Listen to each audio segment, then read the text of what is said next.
We do have some super exciting news about PS5. The PlayStation 5 will come with an 825GB solid-state drive, a GPU capable of producing 10.28 teraflops, and a custom-made Tempest 3D audio tech engine, among many more incredible specs. We're just happy to hear something from Sony after all those months of complete silence. So let's get into each of these confirmed features in more detail. When you're surfing on the net and your chair gets hot and wet, diarrhea.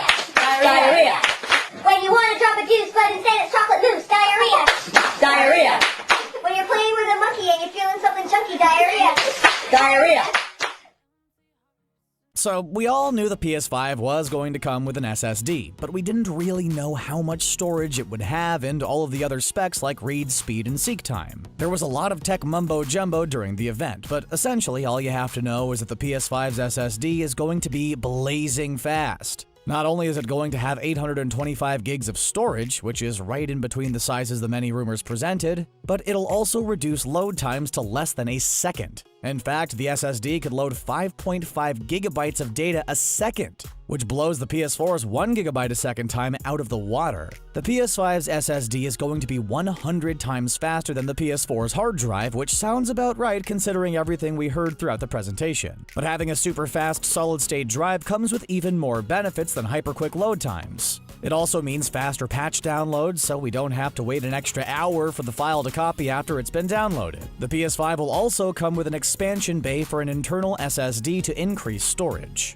The only catch is that you'll have to make sure the internal SSD you buy is just as fast as the one inside the PS5. And most importantly, that it fits inside the expansion bay. Not all solid-state drives are built the same, so Sony recommends holding off on buying one until they release more details. Moving into the CPU and GPU, the PS5 will feature a custom 8-core AMD Zen 2 CPU, clocked at 3.5 GHz, and a custom GPU based on AMD's RDNA 2 architecture capable of producing 10.28 teraflops, clocked at 2.23 GHz. On top of all of this, it's going to have 16 gigs of GDDR6 RAM. While that's a lot of words and numbers for the casual gamer, what it essentially means is that we're going to get a console with ray tracing graphical capabilities. So we'll see much more realistic lighting and more immersive worlds. It's the closest a Sony console has ever come to rivaling a gaming PC. The final thing Sony touched on in the presentation was the amount of work they're putting into 3D audio. They admitted that the PS4's audio was far from ideal and that the engine that was inside the PS3 worked much better.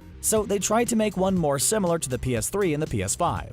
Sony could have gone with Dolby Atmos, but decided to make their own 3D audio engine called Tempest 3D Audio Tech, so they could focus on creating excellent audio for all the different setups players use, including TV speakers, headphones, a soundbar, surround sound, and more. 3D audio is mainly going to help players with immersion and locality. There'll be 5 different tuning options available with the console on launch. Picking the best one for your own unique hearing situation will make it easier to track down exactly where sound is coming from, instead of just knowing its general direction. In fact, the sound is supposedly going to be so realistic that you may think it's actually coming from the real world. While we were excited to finally hear from Sony, we really wanted to see the design of the PS5.